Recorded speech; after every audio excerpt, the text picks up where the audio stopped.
Bonsoir à toutes et à tous. Alors, le système du complément, en quoi le système du complément peut-il être un apport au niveau du diagnostic de certaines maladies rares? Donc, en quoi est-il représentatif d'un centre de référence? Je trouve que le système du complément est un bon exemple pour illustrer ceci, parce que c'est un système complexe qui est impliqué non seulement dans la réponse innée, mais également adaptative en inflammation, dans l'hémostase, et surtout les déficits en complément et les anomalies du complément vont conduire à des pathologies différentes avec des présentations cliniques différentes. Et autres caractéristiques, ce sont des pathologies rares, donc il y a tout un intérêt à avoir un centre de référence qui regroupe les différents cas et qui permet comme ça de pouvoir acquérir une certaine expertise et de pouvoir aider plus efficacement à ces diagnostics. Alors je vais illustrer ce propos par justement la manière dont on fait ces mises au point au laboratoire. Alors c'est difficile en 15 minutes, je vais passer en revue rapidement les principales anomalies et les principales pathologies qui y sont associées et la manière dont on fait le diagnostic au labo, en tout cas comment on aide à le faire en prenant quelques cas cliniques. Le système du complément, je vous le rappelle, est un système qui peut s'activer par 3 voies d'activation différentes, la voie classique, la voie d'électine et la voie alterne, qui toutes les 3 se rejoignent pour former le complexe d'attaque membranaire, qui est donc cette structure moléculaire qui est responsable de la lyse de la cellule cible. Ce système est également régulé par des protéines régulatrices qui le contrôlent étroitement. Elles sont représentées en rouge sur cette diapositive. Et en fait, les pathologies qui sont associées à ces anomalies du complément vont, en fonction de l'anomalie, donc qui va toucher soit un défaut d'activation, soit un défaut de contrôle, ces pathologies vont être différentes. Alors, il y a une pathologie, je pense, une catégorie pathologique qui est assez facile à saisir, puisque le système du complément fait partie du système immunitaire. Donc, il y a un défaut d'activation va conduire à des infections récurrentes. C'est ce qui est représenté ici sur la diapo. Donc, vous avez tout ce qui est entouré en rouge. Ce sont tous les facteurs qui sont susceptibles d'être déficitaires et qui vont donc conduire à un déficit immunitaire, puisque si on retire un des facteurs, la chaîne va s'interrompre et le système ne fonctionnera plus. Alors, c'est une particularité sur laquelle je ne vais pas m'étendre, les déficits des facteurs, des premiers facteurs de la voie classique, C1, C2, C1, C2 et C4 sont également associés à des maladies auto-immunes, donc soit infection, soit maladie auto-immune, soit les deux. Les défauts d'activation vont conduire principalement au syndrome hémolyse urémique atypique, sur lequel je reviendrai, la glomérulopathie AC3. On a aussi, pardon, donc ici, oh là, je me suis trompé, pardon, je dois revenir en arrière. Et donc là, les facteurs qui sont déficitaires ou non fonctionnels, c'est principalement facteur I, facteur H et CD46. Alors, on a aussi le déficit d'expression, le défaut d'expression du CD55 qui donne l'hémoglobine uréique paroxytique nocturne. Et enfin, on peut aussi avoir, et ça c'est un peu particulier, mais lors d'un défaut de contrôle de cette activation, une activation beaucoup trop importante qui va finalement conduire à une consommation importante de tous les facteurs et se traduire par des infections récurrentes également, les facteurs n'étant plus disponibles pour remplir leurs fonctions. Au niveau, il reste encore l'inhibiteur de la CNCRA sur lequel je ne vais pas non plus m'étendre, et donc qui est responsable de l'angioedème, le déficit, donc quand c'est un inhibiteur, là c'est un petit peu plus compliqué parce que cette protéine non seulement agit au niveau du complément, mais joue un rôle important aussi au niveau de la régulation de l'hémostase.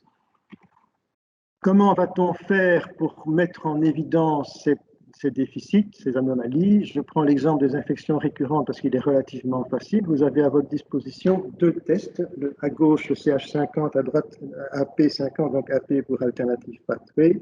Ce sont 2 tests qui vont explorer de manière globale l'activité de ces voies. Donc le CH50 va activer tout ce qui va, analyser l'activité et l'efficacité de tout ce qui se trouve à gauche de la ligne verte, et la P50 est le test qui analyse la voie alterne, donc qui se trouve à droite de la ligne bleue. Si vous avez la situation que vous avez sous les yeux, un CH50 diminué en absence d'activation du système avec une voie alterne normale, on se dit que ce qui est touché, c'est ce qui est donc entouré en rouge, c'est ce qui est spécifique, en tout cas potentiellement, ce qui est spécifique de la voie classique, à savoir un déficit probable en C1, C2 ou C4. Inversement, si cette fois vous avez une voie classique tout à fait normale avec une voie alterne effondrée, il est raisonnable de penser qu'on a un déficit cette fois-ci d'un facteur qui est spécifique de la voie alterne, à savoir facteur B, D et propre D. Enfin, si les deux tests sont diminués, on aura sans doute un déficit d'un des facteurs communs aux deux voies, aux trois voies, même C3, 5, 6, 7, 8. Et donc, on procède de la sorte, et une fois qu'on a fait ces tests de screening, on va pouvoir doser séparément les différents facteurs. Je vous montre ça dans la vie réelle. Voilà un exemple d'une patiente qui a fait 2 méningites à méningocoque. On voit bien que CH50 et la P50 sont absents, sont tout à fait effondrés, et donc on se dit qu'il y a probablement un déficit, c'est la situation en bas à droite, d'un des facteurs communs, C5 à C9. Et effectivement, quand on les dose, on voit que C7 est absent, et donc il s'agit bien d'un déficit en C7. La protéine n'est pas sécrétée. Ce n'est pas toujours aussi facile. Voilà un autre exemple. Donc, on est dans la même situation. CH50 et voie alterne diminuée. On va doser séparément les différents facteurs, donc les facteurs qui sont communs aux deux voies. Et là, on a une concentration qui est tout à fait normale pour tous ces facteurs. Et donc, on se dit qu'il y a probablement non pas un déficit, une absence de la protéine, mais un déficit fonctionnel, à savoir que la protéine est sécrétée, mais non fonctionnelle. Et pour ça, alors, on doit faire appel à des techniques un peu plus sophistiquées, c'est ce qui est représenté sur cette diapo. On a fait ici un test hémolytique qui explore l'activité globale de la voie classique et on va ajouter au sérum du patient les différents facteurs purifiés, c'est ce que vous avez sous les yeux, et on voit qu'en rajoutant le C7, on restaure l'activité de la voie classique, et donc on a bien ici un déficit fonctionnel en C7.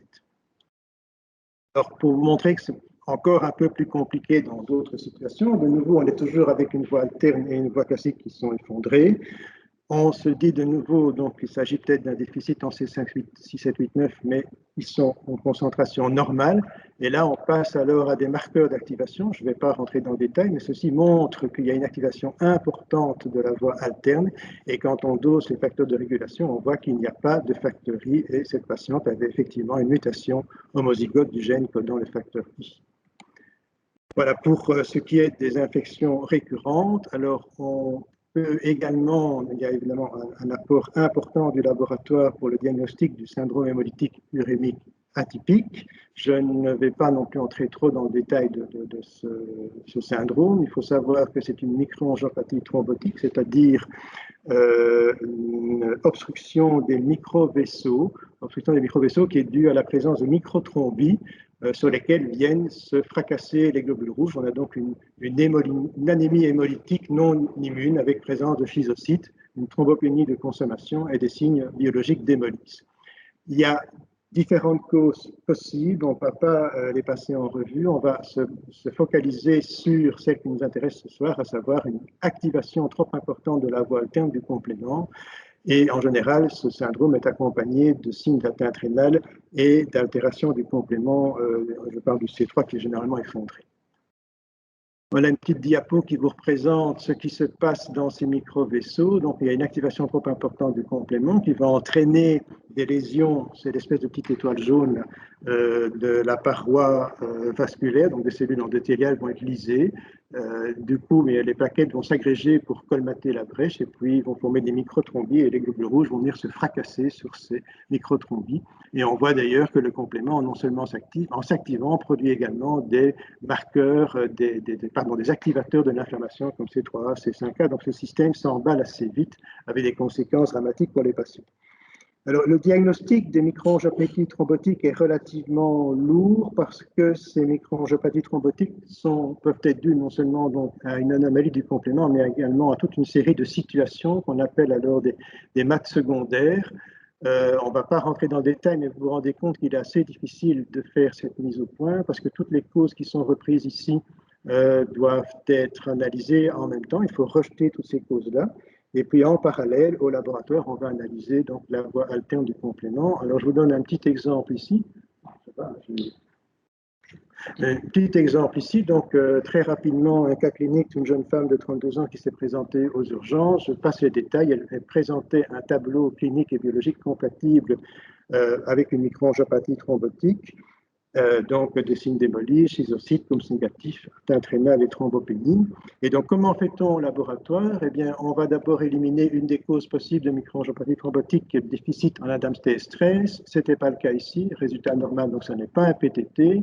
Autre cause possible, la présence de chégatoxine due à une infection Escherichia coli. La toxine n'était pas retrouvée ici, donc ce n'est pas un SHU typique. Et enfin, donc en parallèle ou en même temps, comme on peut, on fait l'analyse des marqueurs d'activation du complément et on voit qu'ici, il y avait une activation extrêmement importante. Je peux vous dire que FBB sur FB, donc 13,66, c'est une grosse augmentation et on peut raisonnablement poser déjà, en tout cas, ça suggère fortement le diagnostic des SHU atypiques chez cette patiente. Après, on a continué à la mise au point et on a effectivement montré une concentration en facteur H diminuée et la génétique a montré qu'elle avait effectivement une mutation de ce facteur H.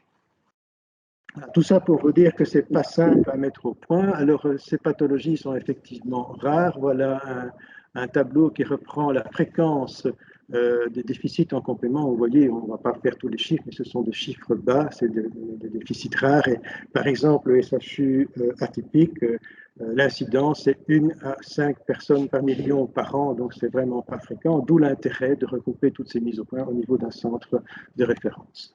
Alors, cette diapo vous montre, pour avoir une idée, l'activité que nous avons eue en 2020. Le nombre de tests, donc les 4 analyses qui sont reconnues dans le centre de référence, facteur B, BB, D et P, sont reprises au-dessus. J'ai estimé par ailleurs le nombre de mises au point qu'on nous a demandé de faire. Alors, environ 35 mises au point de microangiopathie thrombotique, 35 mises au point aussi du complément dans le cadre de néphropathie. Je ne suis pas rentré dans les détails, mais l'activation de la voie interne peut aussi conduire à des maladies rénales et généralement, ce sont des patients qui sont en attente de greffe rénale. Et 25 investigations complètes du complément pour infections récurrentes. Et on a mis en évidence 11 déficits. 11 déficits. Alors, juste parce que Nathalie, vous en parliez, donc effectivement, il faut faire il faut mettre au point des contrôles de qualité externes et nous avons déjà 5 collaborations, avec 5 laboratoires pour établir un ring test et vous avez raison, pour le facteur D, je n'ai encore personne. Voilà, merci beaucoup.